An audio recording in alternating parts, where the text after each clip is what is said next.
All right, guys. So today didn't go quite as planned as like I thought it was going to go as far as making a video.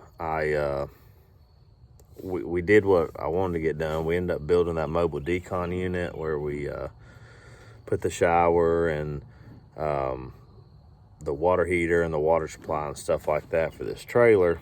But I ended up having to go. Nobody in town had a pop-up shower. Not like a eye washing station, but like a stainless steel. It's got adjustments, you can raise it and all that stuff.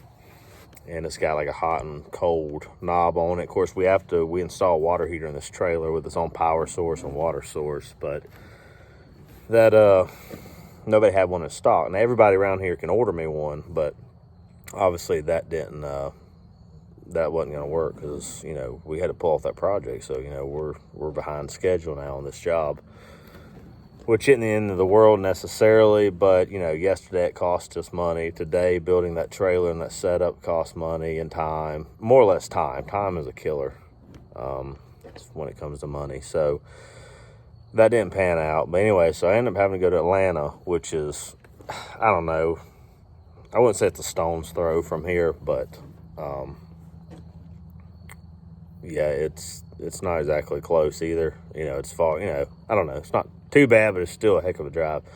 So I went down there, bought direct from the manufacturer, which is very rare for this industry. A lot of times you have to go through these different distributors and stuff, and it just didn't, it was kind of neat. They gave me a tour of the place. They have a huge showroom, some within this massive building, and they show me the different stuff they offer because they supply for asbestos abatement, mold remediation, lead remediation, what do you call it, like a storm cleanup, or not storm cleanup, like water damage, fire damage, supplies for that, dehumidifiers. It's pretty neat, and they specialize in stuff for like hospitals, like if you do work in healthcare, so they're all about clean air. They deal with a lot of contractors that do that. So they show me some pretty neat stuff, which is neat because, it's always nice to find other vendors because, to be honest with you, some of the vendors we've been dealing with locally for quite a few years now, we spend a fair amount of money with them, and they've gotten to where the stuff won't be in stock. They won't tell us. And when we're expecting the delivery, we call and say, hey, where's our stuff at? And they're telling us, oh, it's 3 weeks on back order. Well, no one called and told us. So that's a problem because we're ready to go to a job, and the way our business works, it's not just us that's getting held up. The client's getting held up from their job getting done. There may be a third-party tester there, an inspector that's scheduled to be there, just a lot of things. And a lot of times these are out-of-town jobs too, so it really puts a hamper on things. So, it's unfortunate, but this trailer unit's kind of neat. We ended up building it so we can use it on regular abatements. So that'll be nice. So it's not just limited to this type of demolition.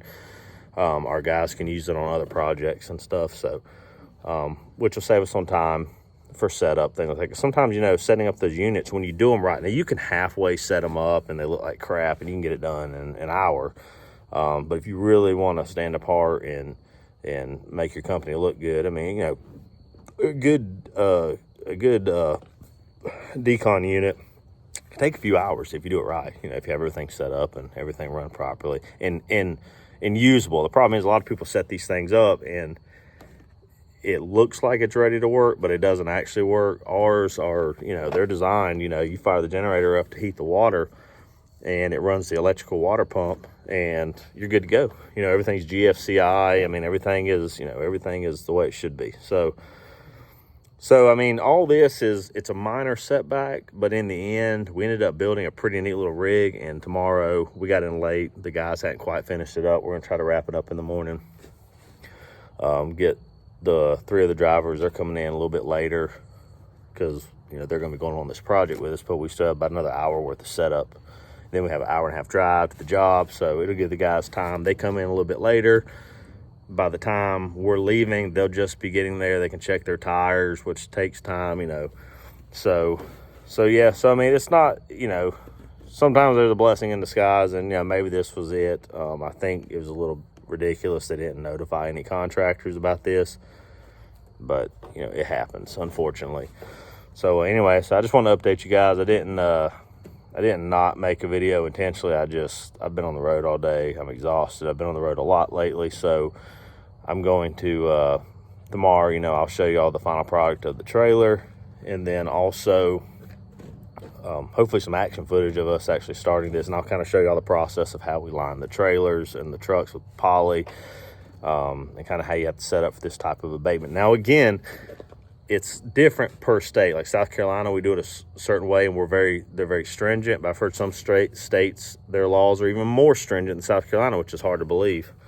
So, you know, some things, if y'all know what this type of work is, y'all may look at it like, oh, that's not that bad. And then some of y'all may think, oh, those rules are crazy, you know. So it differs per state. Like I said, EPA has a standard guideline. OSHA has a standard guideline for employee safety. But then each state can compound those regulations and add to them. They can't take away, but they can always add. So, but anyway, so I just wanted to get you guys, I didn't forget about y'all, but that was the update on today. Just been in the truck all day. I'm exhausted. Finally made it home. It's like 6:30 or 7 o'clock. I don't remember. So been up since 5, so I'm glad to be home. But anyway, so that's it. Thanks again for watching, guys. I will catch you guys tomorrow on the job, and let's knock a house down.